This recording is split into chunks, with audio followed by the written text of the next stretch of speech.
Жила-была лиса в лесу.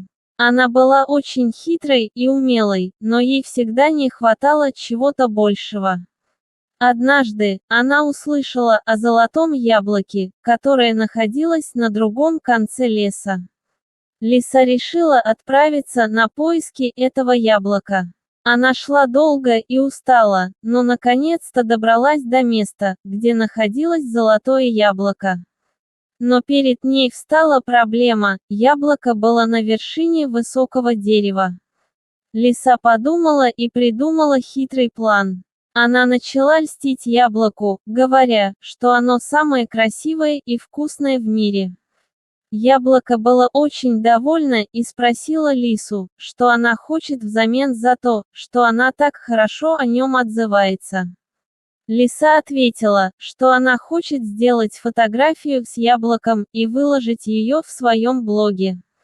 Яблоко согласилось, и лиса сделала фотографию.